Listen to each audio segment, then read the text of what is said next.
جی السلام علیکم۔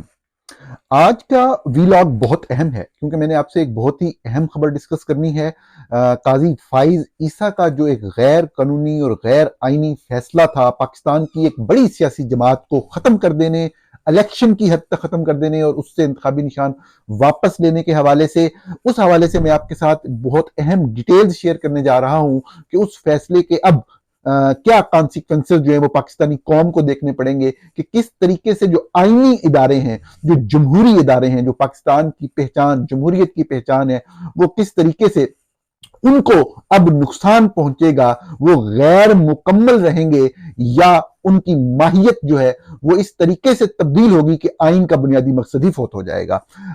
دوسرا موضوع جس پہ بات کروں گا میں، بہت ہی اہم، مولانا فضل الرحمان کا ایک بہت ہی زبردست انٹرویو جس کے اندر انہوں نے وہ راز کھول دیا جو جاننے والے تو پہلے جانتے تھے، لیکن بطور گواہی اس ٹولے کے اندر سے ایک گواہی آ گئی کہ جنرل قمر جاوید باجوہ جو تھے وہ ماسٹر مائنڈ تھے اپریل 2022 میں ہونے والی ووٹ آف نو کانفیڈنس کا، جس کو اب تک تمام پارٹیاں ایک جمہوری عمل کہتی رہیں، اور چونکہ اپیرنٹلی جمہوری عمل تھا تو میرے جیسے صحافی بھی جمہوری عمل ایک آئینی عمل ہونے کی حد تک اس کی تائید کرتے رہے کہ ایک آئین کے تحت ہو رہا ہے تو آپ اعتراض نہیں کر سکتے، لیکن اب ایک مین پلیئر نے سامنے آ کر کہا کہ ملک کا آرمی چیف جو ہے وہ یہ کر رہا تھا۔ اس کے کیا کانسیکوینسز ہو سکتے ہیں اب تک؟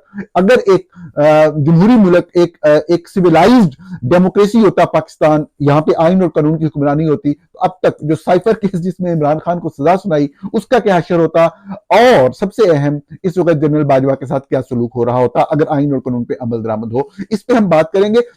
یہ دو اہم موضوعات، تین چھوٹی چھوٹی خبریں بہت اہم ہیں، ان پہ بات کرنا ضروری ہے۔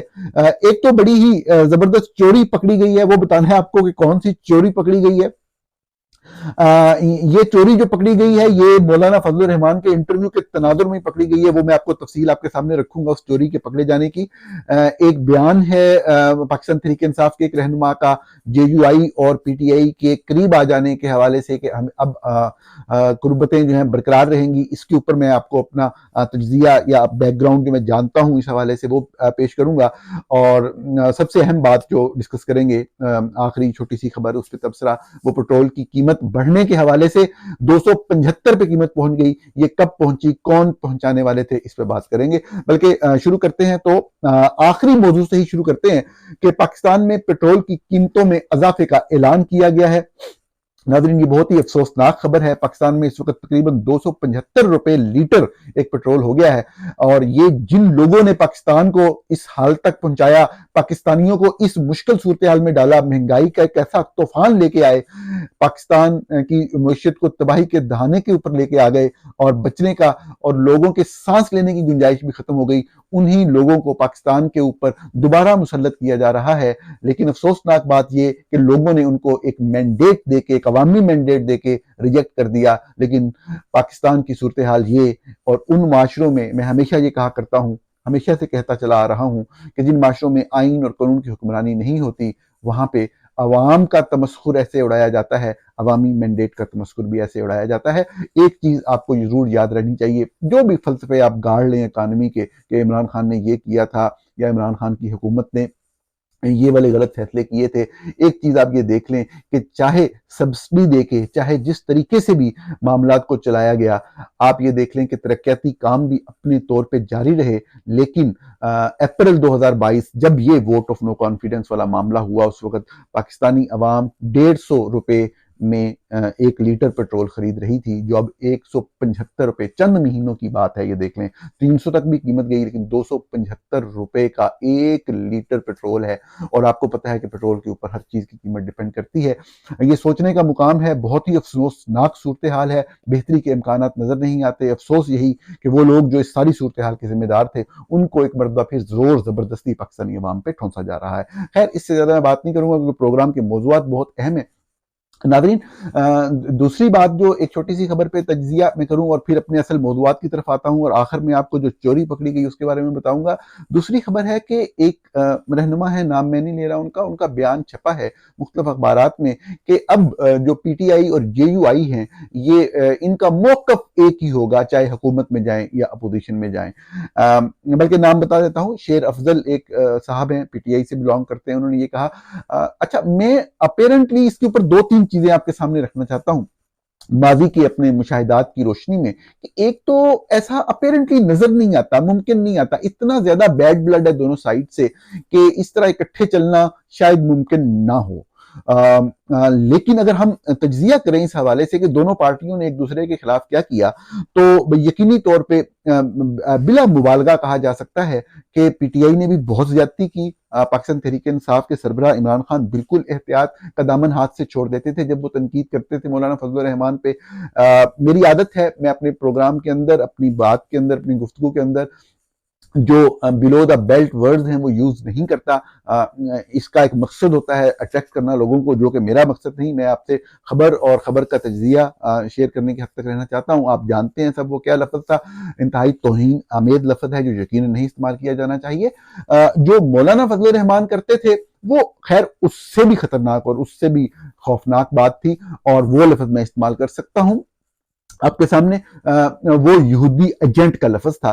یہ میں نے اس لیے استعمال کیا کہ یہ گالی کے معنوں میں نہیں آتا، جو پہلے والا لفظ ہے وہ بہرحال تمسخر اڑانے کے معنوں میں آتا ہے، اور یہ والی جو یہودی لابی والی بات ہے یہ ہمارے کلچر کا حصہ ہے۔ ہم جس شخص کو بھی ناپسند کرتے ہوں اس کو مطلب یہودی ایجنٹ اور امریکی ایجنٹ اور سی آئی اے ایجنٹ یہ قرار دینا ہمارا مطلب ایک شیوا ہے ہمارے ہاں چند جاہل لوگوں کا۔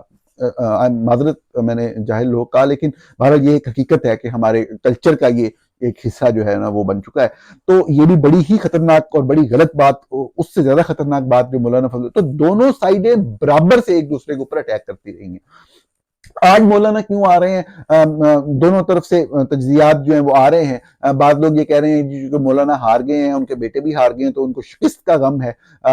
رانا ثناء اللہ نے کہا جی کہ یہ تو ہمارے اوپر تو جو برا وقت آیا، جو ہم نہیں جیت سکے صحیح طریقے سے، تو اس کی وجہ یہ ہے کہ ہم نے حکومت چلاتے رکھی، حالانکہ ہم حکومت سے نکلنا چاہ رہے تھے۔ اور مولانا فضل الرحمان جو ہیں یہ بھی ان لوگوں میں شامل تھے جنہوں نے استعفیٰ نہیں دینے دیا شہباز شریف صاحب کو، اور الیکشن کی طرف نہیں جانے دیا، نہیں تو ہم اتنا برا یعنی کہ نہ ہارتے۔ تو مولانا فضل الرحمان نے اس بات کو ڈینائی کیا کہ مجھے نہیں پتا کہ شہباز شریف صاحب کب استعفیٰ دینا چاہ رہے تھے۔ نمبر ایک بات، ظاہر ہے وہ اسٹیبلشمنٹ سے مرضی سے آئے تھے، اور اسٹیبلشمنٹ کی مرضی کے بغیر استعفیٰ کیسے دے سکتے تھے؟ رانا ثناء اللہ بھی ہوا میں بات کر گئے۔ رانا ثناء اللہ نے یہ بھی کہا کہ مولانا فضل الرحمان ذاتی مفادات کی سیاست کرتے ہیں، تو ذاتی مفادات کی سیاست کرنے والوں کا انجام یہی ہوتا ہے۔ تو یہ والی بات بڑی سخت بات تھی صاحب نے جو مولانا کے بارے میں کہی۔ بہرحال یہ ان کا موقف میں نے آپ کے سامنے رکھا۔ میں آپ کو ایک چیز بتاؤں کہ مولانا فضل الرحمان جو میں سمجھتا ہوں وہ دکھ اور تکلیف جو ہے نا وہ ایک محسوس کر رہے ہیں جو ان کو ڈچ کیا ہے شریف فیملی نے۔ بنیادی بات یہ ہے، جو لوگ تھوڑا سا تاریخ پہ نظر رکھتے ہیں وہ جانتے ہیں کہ یہ اب کی بات نہیں، یہ بہت پرانی بات ہے۔ جب ایک لائرز موومنٹ چل رہی تھی تو اس وقت بھی تمام اپوزیشن پارٹیز نے مل کے ایک تحریک کی اور سب لوگ اکٹھے ہوئے اور بہت پریشرائز کیا اس وقت کے ڈکٹیٹر جنرل مشرف، جنہوں نے بعد میں وردی بھی اتار دی اور وہ الیکشن کی طرف جانے لگے۔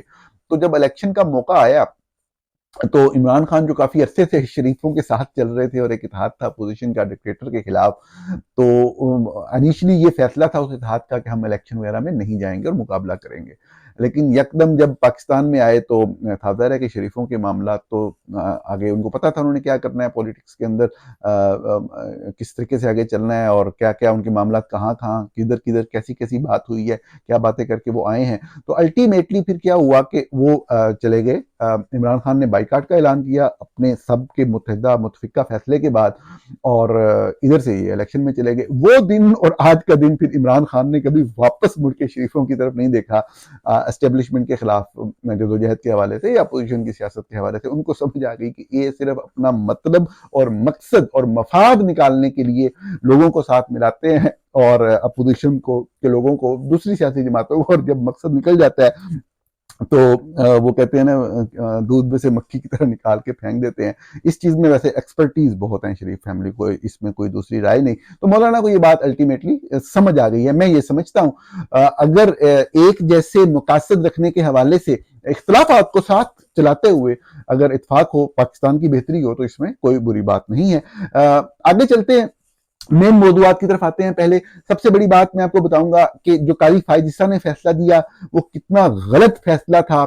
میں نے بہت مرتبہ یہ بات ڈسکس کی کہ بنیادی طور پہ آئین کا منشا یہ ہے کہ جمہوری اور سیاسی جماعتیں ان کو الیکشن کے پروسیس میں حصے لینے کو ان کا بنیادی حق ہے. اس میں عدالت کا کردار فیسیلیٹیٹ کرنے کا ہو سکتا ہے کہ اگر کہیں پہ کوئی قانونی یا آئینی بندش آ رہی ہے، کوئی بھی شخص جو آئین یا قانون کو سمجھتا ہے کہ کس طریقے سے جورسپروڈنس کے اندر آپ استعمال کرتے ہیں جو آئین کے کسی آرٹیکل کا جو اسپرٹ آف کانسٹیٹیوشن کو مد نظر رکھتے ہیں، تو اگر اس سارے معاملے میں آپ یقین مانیے گا کہ کردار ہو سکتا ہے کہ عدالت کا، ایک اعلیٰ ترین عدالت کا، عدالت عظمیٰ کا، تو وہ فیسیلیٹیٹ کرنا ہو سکتا ہے کہ کہیں پہ اگر کوئی بندشیں ہیں قانون اور آئین کے اندر، صدر آئین اور قانون بہتری کے لیے بنایا جاتا ہے کہ نظام بہترین طریقے سے آگے چلے، لیکن جو بنیادی حقوق ہیں ان کے حوالے سے اگر کسی پارٹی پہ یا کسی پولیٹیشین پہ کوئی بندش آ رہی ہے تو اس کو کسی طریقے سے آئین کی بنیادی مطلب ایک ڈومین کے اندر رہتے ہوئے فیسیلیٹیٹ کیا جا سکتا ہے. تو عدالت کا کام تو یہ ہوتا ہے. لیکن عدالت نے کیا کیا کہ عدالت نے ایک بے بنیاد بات کے اوپر جو ہے ایک پوری پارٹی کے طور پہ حصہ لینے سے روک دیا، الیکشن میں انتخابی نشان دینے سے روک دیا. اس کے باوجود وہ پارٹی پاکستان کی نمبر 1 پارٹی قومی اسمبلی کے اندر بن کے آئی، سب سے زیادہ ووٹ لیے، اتنے زیادہ ووٹ لیے کہ دوسرے نمبر والوں کا ملینز کا فرق ہے. تو شاید قاضی فائز عیسیٰ کبھی اپنے ضمیر میں، اپنے دامن میں جھانک کے دیکھیں، وہ صحافی اپنے دامن میں جھانک کے دیکھیں جنہوں نے ایک ڈکٹوریل فیصلے کو جو ہے اس کے جواز تراشے اور کہا کہ جی پی ٹی آئی نے الیکشن نہیں کروائے تھے، انٹرا پارٹی الیکشن، یہ وہ پتہ نہیں کیا کیا باتیں، اور سب فضول اور جھوٹی باتیں. بہرحال اب میں آپ کو یہ بتانے جا رہا ہوں، آج کے دن آپ ابھی سکرین پہ دیکھ رہے ہوں گے کہ قومی اسمبلی کے اندر جو ٹوٹل نشستیں ہیں ہماری، وہ جو ڈائریکٹ الیکشن کی نشستیں ہیں وہ آپ جانتے ہیں 266 ہیں، جبکہ پورے ایوان کے اندر جو ہے وہ 336 نشستیں ہیں. ان میں سے 326 جو ہیں وہ نشستیں آپ کہہ لیں کہ جنرل الیکشن کی نشستیں، اور جو خواتین کی نشستیں آپ ان میں جمع کریں تو جو خواتین کی کل نشستیں ہیں وہ 60 ہیں. اور یہ 60 نشستیں جو ہیں یہ جب 266 میں جمع ہو تو 326 آتا ہے، اور 10 نشستیں چونکہ اقلیتوں کی ہیں تو 326 یہ ٹوٹل بنتا ہے. اس سے پہلے کہ میں آگے چلوں، میں آپ کو یہ آپ سکرین پہ دیکھ رہے ہوں گے، میں آپ کو دکھاتا ہوں جو صوبائی اسمبلی کی نشستیں ہیں. اس میں صوبہ بلوچستان کے اندر 51 نشستیں ہیں، جن میں سے 51 نشستیں ہیں، 11 خواتین کی ہیں، 3 نان مسلم کی، ٹوٹل 65 کا ایوان ہے. اسی طرح خیبر پختونخوا کے اندر ٹوٹل 115 جنرل نشستیں ہیں، 26 نشستیں جو ہیں وہ خواتین کے لیے مخصوص ہیں، 4 نان مسلم کے لیے. تو اس طریقے سے یہ ٹوٹل 145 کا ایوان ہے، یہ جو ٹرائبل ایریاز کی جو سیٹیں تھی وہ بھی شامل ہونے کے بعد. باقی نشستیں صوبہ پنجاب کی اور سندھ کی آپ دیکھ رہے ہیں. لیکن میں نے چونکہ آپ کو ایک چھوٹا سا پوائنٹ عرض کرنا ہے، میں وہ آپ کو ایکسپلین کر دوں کہ کس طریقے سے قاضی فائز عیسیٰ کے فیصلے نے پاکستان کے آئین کو ایک طرح سے معلق کر دیا، پاکستان کے آئینی اداروں کو جو ہے وہ ایک طرح سے مذاق بنا دیا. کہ آپ یہ دیکھیے گا کہ بنیادی طور پہ ایک جو قانون ہے ہمارا پاکستان الیکشن ایکٹ، اس کے تحت اور آئین کے تحت جو پروپورشنل ریپرزنٹیشن سسٹم ہے، اس کے تحت آپ نے خواتین کی نشستیں جو ہیں بانٹنی ہیں. کہ قومی اسمبلی کے اندر آپ فرض کر لیں کہ اگر 266 ڈائریکٹ سیٹیں ہیں اور ٹوٹل جو ہیں جو خواتین کی نشستیں ہیں وہ 60 ہیں، تو بنیادی طور پہ ایک فارمولا انہوں نے بنایا ہوا ہے کہ تقریباً 4 سے تھوڑا سا زیادہ ہو ارکان ہو تو وہ آپ ایک خاتون جو ہے وہ آپ کے اس پہ مخصوص نشستوں پہ آ سکتی ہے. اب ٹوٹل جو ہے وہ کتنا بن جاتا ہے کہ آپ یہ دیکھ لیں کہ اگر ایک جو پارٹی کی 100 نشستیں آئی ہیں تو تقریباً آپ کہہ لیں کہ ان کی کوئی 20 21 22 جو ہیں وہ خواتین جو وہاں پہ آ سکتی ہیں قومی اسمبلی کے اندر. یہی صورتحال اسی طرح سے ایک پرپورشنل جو سسٹم ہے وہی آپ کا دوسری جو اسمبلیز ہے اس کے اندر آئے گا، جو صوبائی اسمبلیز ہیں. صوبائی اسمبلی کے اندر جس طرح کے پی کے اسمبلی ہے، اس میں آپ دیکھیں کہ ٹوٹل جو سیٹیں ہیں 145 کا ایوان ہے، جس میں 26 خواتین ہیں. اس وقت جو آپ جانتے ہیں کہ جو آپ کی صوبائی اسمبلی کے اندر جو 113 سیٹوں کا نتیجہ جو ہم جانتے ہیں، اس میں ہمارے پاس جو ریزلٹس ہیں اس کے اندر جو تحریک انصاف ہے، پاکستان تحریک انصاف نے جو سیٹیں جیتی ہیں وہ تقریباً 93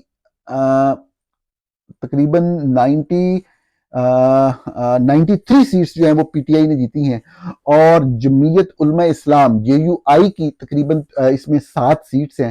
اس طرح باقی پارٹیوں کی چند سیٹس دی گئی ہیں. تو آپ یہ دیکھیں کہ جو قاضی فائز عیسیٰ کا ایک شرمناک فیصلہ، اس کے نتیجے میں اب کیا ہوگا. بنیادی طور پہ یہ جو 93 سیٹس جیتنے والے لوگ ہیں، جن کو ابھی صاف ظاہر ہے کہ انڈیپینڈنٹ تو یہاں پہ ایک ہی ہے جو اس وقت تک جیتا ہے، اب ان کی جتنی نشستیں بنتی ہیں میری انڈرسٹینڈنگ کے مطابق تو یہ حاصل ہی نہیں کر سکتے. لیکن میں نے ایکسپرٹ سے بات کی تو وہ کہتے ہیں کہ نہیں، یہ ہے کہ جو یہ والی نشستیں خالی رہیں گی، یہ حاصل نہیں کریں گے تو خالی رہیں گی. یہ مجھے سمجھ آتی ہے پروپورشنل ریپرزنٹیشن کے سسٹم سے. میں نے ایکسپرٹ سے بات کی تو وہ یہ کہتے ہیں کہ نہیں، اس طرح سے نہیں ہوتا. یہ بنیادی طور پہ جو باقی جماعتیں ہیں ان کا پروپورشنل جو ریپرزنٹیشن ہے ان کے لیے آئے گی، جو کہ باقاعدہ پارٹی، پولیٹیکل پارٹی کے طور پہ موجود ہیں اس اسمبلی کے اندر. اب وہ کون سی پارٹیاں ہیں؟ وہ JUI ہے جس کی 7 نشستیں ہیں، وہ PMLN ہے جس کی 5 نشستیں ہیں، وہ PPP ہے جس کی 4 نشستیں ہیں. تو یہ اس طریقے سے جو آپ کا ایک سیٹس کا ایک ارینجمنٹ ہے. اب اس میں 26 نشستیں جو ہیں وہ آپ نے خواتین کو دینی ہیں. آپ 26 نشستیں خواتین کو کیسے دیں گے؟ اب یا تو وہ نشستیں ہی خالی رہیں گی، تو آپ کا جو اسمبلی ہے اس کے اندر وہ خالی رہ گئی، وہ جو آئین کے اندر تعداد دی گئی ہے وہ آپ پوری ہی نہیں کر سکتے. اس طریقے سے بھی ایک آپ کے آئینی ادارے کا مذاق بن گیا. آپ کے غلط فیصلے کی وجہ سے آپ نے ملک کی سب سے بڑی پارٹی کو جو ہے وہ الیکشن کے پروسیس سے ہی باہر کر دیا تھا، صرف اپنے بغض اور ضد کی اور انا کی وجہ سے. اب دوسری صورت کیا ہے؟ اگر آپ ایکسپرٹس کی بات مان لیں کہ پروپورشنل ریپرزنٹیشن کا مطلب یہ ہے کہ جو ٹوٹل سیٹس ہیں وہ دیکھا جائے گا کہ جتنی جماعتوں نے سیٹیں حاصل کی ہیں ان کی پروپورشنل ریپرزنٹیشن کیا بنتی ہے. تو اس میں یہ ٹوٹل 145 کے ایوان کے اندر جو ہے وہ اس کے 7 نشستیں عوام نے JUI کو دی ہیں. یعنی کہ عوام نے، ابھی ذرا غور سے دیکھیے گا اس بات کو، کہ عوام نے ریجیکٹ کر دیا ہے JUI کو. اب PMLN کو 5 نشستیں ملی ہیں، یعنی کہ عوام نے ریجیکٹ کر دیا ہے PMLN کو. لیکن اگر پروپورشنل ریپرزنٹیشن سسٹم، جو کہ لوگ، جو چند ایکسپرٹس کہہ رہے ہیں کہ یہ سیٹیں خالی نہیں رہیں گی، یہ سب کو تقسیم ہو جائیں گی، تو اس صورتحال میں اگر PTI یہاں پہ کسی بھی دوسری جماعت کو جوائن نہیں کر پاتی، یا کسی دوسری PTI کے جو انڈیپینڈنٹس ہیں کسی اور جماعت کو جوائن نہیں کرتے، جو کہ الٹیمیٹلی نہیں کریں گے، یا شاید مطلب جو بھی صورتحال آگے آئے وہ دیکھی جائے گی. تو اس صورتحال کے اندر آپ یہ دیکھیں کہ اگر نہیں جوائن کرتے تو آپ کی جو JUI ہے جس کو عوام نے ریجیکٹ کیا، یہ ذہن میں رکھیے گا، اس کی جو ٹوٹل سیٹیں نکل رہی ہیں، یہ مجھے ایک صاحب بتا رہے تھے آج کہ یہ 8 سیٹیں جو ہے نا خواتین کی وہ JUI کو مل جائیں گی. ڈائریکٹ الیکشن میں عوام نے ریجیکٹ کیا. ٹوٹل 145 کے عوام میں کتنی سیٹیں ہیں ان کی؟ صرف 7. لیکن قاضی فائز عیسیٰ کے فیصلے کی وجہ سے ان کو خواتین کی 8 مل جائیں گی. یعنی عوام نے ریجیکٹ کیا کہ آپ نہیں اسمبلی میں آ سکتے، نہیں بیٹھ سکتے، آپ ہمارے نمائندے نہیں بن سکتے. لیکن PMLN کو پوری KPK کی عوام نے ریجیکٹ کر دیا. میاں صاحب کہہ رہے تھے جی یہ تو بیوقوفوں کی طرح کرتے ہیں ان کے چند لوگ جو ہیں، اور کہنا تو وہ سب کو ہی چاہ رہے تھے لیکن وہ چند کہہ کے ذرا بچ رہے تھے. تو اب وہ آپ دیکھ لیں کہ آپ کے سامنے ہے یہ معاملہ کہ اب جو PMLN ہے ان کو بھی تقریباً عوام نے ریجیکٹ کیا. ٹوٹل 5 سیٹیں ہیں، ان کو بھی یہاں پہ کم از کم 7 سیٹیں یا 6 سیٹیں جو ہے نا وہ ان کو مل جائیں گی پروپورشنل ریپرزنٹیشن سسٹم جو ایکسپرٹس کہہ رہے ہیں اس کے مطابق. تو دونوں صورتوں میں جو میری انڈرسٹینڈنگ ہے کہ یہ سیٹیں ہی خالی رہیں گی، یعنی ایوان ہی مکمل نہیں ہو سکے گا اس توہین امیز فیصلے کی وجہ سے. اور دوسری صورت کے اندر اگر جو لوگ کہہ رہے ہیں، ایکسپرٹس کہہ رہے ہیں کہ جی نہیں یہ ملیں گی، تو آپ دیکھ لیں کہ جو عوام نے فیصلہ کیا اس کو رد کر دیا جائے گا. عوام نے پورے ایوان میں 145 میں 7 سیٹیں دیں تو آپ ان کو 8 خواتین کی سیٹیں دے رہے ہوں گے. یہ دیکھیں، یہ ظلم کی انتہا. جب آپ ضد انا کے اوپر فیصلے کریں، جس ملک میں رول آف لا نہ ہو، جس میں قاضی فائز عیسیٰ جیسے لوگ عدلیہ کے اندر پہنچ جائیں اور پھر عدلیہ کے اعلیٰ ترین عہدے پہنچ جائیں، اس قوم کی، اس ملک کی بدقسمتی کا کوئی بھی اندازہ کیا جا سکتا ہے. اگلے موضوع کی طرف آتے ہیں.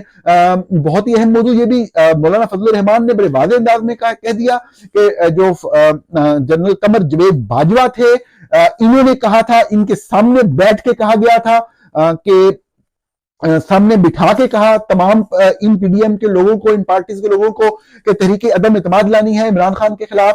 یہ پہلا موقع ہے کہ گواہی آئی ہے براہ راست پی ڈی ایم کی طرف سے, پی ڈی ایم کے سربراہ کی طرف سے, کہ جو عمران خان ہیں ان کی حکومت کو ختم کیا جانا ہے. اور یہ جنرل باجوہ کا آرڈر تھا, یہ جنرل باجوہ نے کہا تھا, ملک کے آرمی چیف نے کہا تھا, جس کا کام ہرگز سیاست میں حصہ لینا نہیں ہے. یہی آئین پاکستان کہتا ہے, یہی قانون کہتا ہے, اور یہی جمہوریت کی منشا ہے. لیکن ان تمام لوگوں نے آرمی چیف کے کہنے کے اوپر ایک سٹنگ پرائم منسٹر کے خلاف جو ہے وہ یہ سازش کی. نمبرز پورے نہیں تھے, اور صاف ظاہر ہے پھر بعد میں نمبر بھی پورے کیے گئے. میں نے اصولی طور پر ایک صحافی کے طور پر جب یہ دیکھا, میرے پاس چونکہ ان باتوں کا جانتا میں اس وقت بھی تھا کہ یہ فوج پیچھے ہے, لیکن اصولی طور پہ آپ کے پاس انڈینائبل ایویڈنس ہونا چاہیے. تو اپیرنٹلی جو نظر آ رہا تھا وہ ایک آئینی پروسیس فالو ہو رہا تھا. ہم نے کہا بھی پروسیس آئینی ہے, فوج پیچھے ہے, اب کیا کیا جا سکتا ہے, آئینی پروسیس کو روکا تو نہیں جا سکتا. لیکن آج یہ پہلی گواہی ہے جو 100% ثابت کرتی ہے ایک وہاں بیٹھے ہوئے بندے کا. تو اب ایک اگر آئینی ملک کے اندر حکمرانی ہوتی, ایک آئین اور قانون کی بالادستی ہوتی, تو اس وقت تک جو ہے وہ جو عمران خان کو آپ نے سائفر کے کیس میں سزا سنائی, اس میں سازش کیا تھی وہ آپ بھی جانتے ہیں, میں بھی جانتا ہوں. کون سا نیشنل سیکرٹ لیک ہوا یہ آپ بھی جانتے ہیں, میں بھی جانتا ہوں. بنیادی طور پہ بات یہی تھی کہ وہاں سے حکم آیا اور انہوں نے امپلیمنٹ کیا. تو یہ گواہی, پہلی گواہی, براہ راست گواہی, میرے خیال میں اگر آئین اور قانون کی حکمرانی ہو تو سب سے پہلے تو سائفر کیس ختم ہو جاتا ہے. کھڑے کھڑے اس کا پورا بنیاد, جس بنیاد کے اوپر وہ کھڑا تھا وہی ہل گئی, اور یہ سازش جمہوری نظام کے خلاف ثابت ہو گئی. دوسری سب سے اہم بات جنرل قمر جاوید باجوہ کی فوری گرفتاری ہے. ایک آئین توڑنے کے اندر وہ ملوث ہیں, براہ راست حکومت گرانے کے اندر ملوث ہیں. ایک براہ راست ثبوت ہے اپوزیشن کے ایک سربراہ, ایک اتحاد کے سربراہ کی طرف سے وہ یہ واضح انداز میں کہہ رہے ہیں کہ جنرل باجوہ نے یہ سب کچھ کروایا تھا. ناظرین یہی وہ وجہ تھی, میں آپ کو پہلے بھی عرض کر چکا ہوں کہ فیکٹ فوکس نے جب جنرل قمر جاوید باجوہ کے اثاثوں کے بارے میں رپورٹنگ کی, جب فیکٹ فوکس نے بتایا کہ ان کی فیملی نے اور ان کے فیملی کے افراد نے, ان کی اہلیہ نے, ان کے جو میاں مٹھو ہیں انہوں نے کس طریقے سے پاکستان کے اندر اور پاکستان سے باہر جو اربوں خربوں کی پراپرٹیز بنا لی ہیں, ایک ایک پراپرٹی کا ثبوت, ایڈریس, قیمت, ہر چیز آپ کے سامنے رکھی. تو آپ کو یاد ہوگا کہ فیکٹ فوکس کو اس وقت بھی پاکستان میں بند کیا گیا, میرے خلاف کیسز کا اندراج کیا. نواز شریف کی ہدایت کے اوپر جو نواز شریف اور شریف فیملی کی جو حکومت آئی, ایف آئی اے نے مجھے پروکلیم افینڈر ڈکلیئر کیا, اور آپ کو معلوم ہے اسی سلسلے میں چلتا اس وقت پاکستان میں فیکٹ فوکس کو بند کر دیا پی ٹی اے نے چند دن الیکشن سے چند دن پہلے. یہ وہی جنرل قمر جاوید باجوہ کا احسان تھا شریف فیملی کے اوپر, جس کے ذہن میں رکھتے ہوئے یہ میڈیا کے خلاف اور میڈیا کی آزادی کے خلاف یہ تمام جو اقدامات ہیں وہ کیے گئے. ناظرین ایک چوری پکڑی گئی ہے, اور وہ چوری کیا پکڑی گئی ہے وہ آپ کو بتاتے ہیں.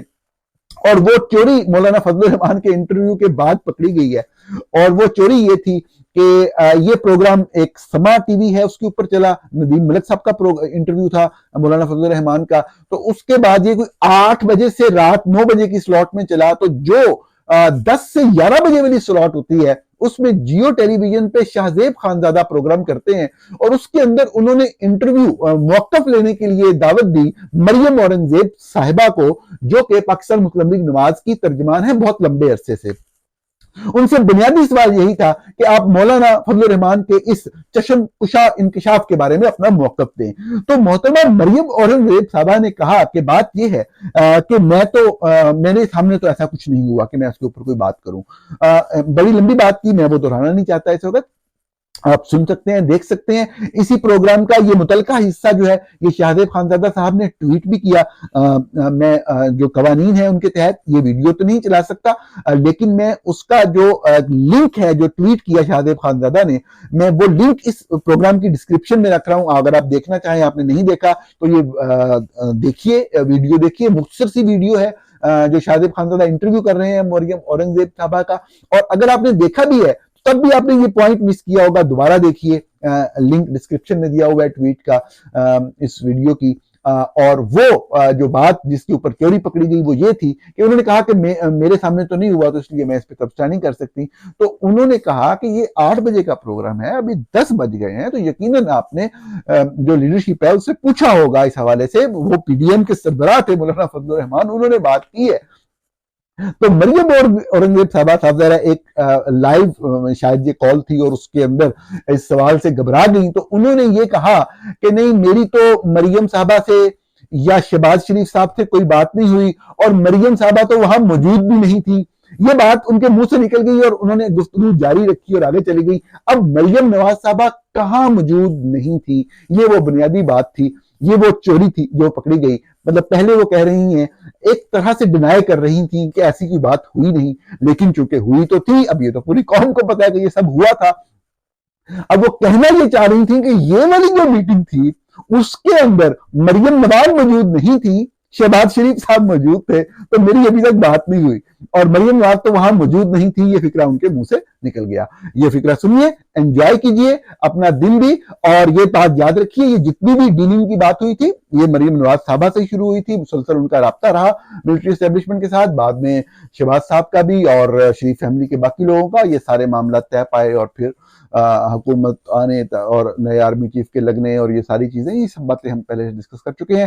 یہ والی ویڈیو جو کلپ کے اندر ٹویٹ کے اندر ہے دیکھیے, انجوائے کیجئے. آپ سے کل دوبارہ ملاقات ہوگی. بہت شکریہ.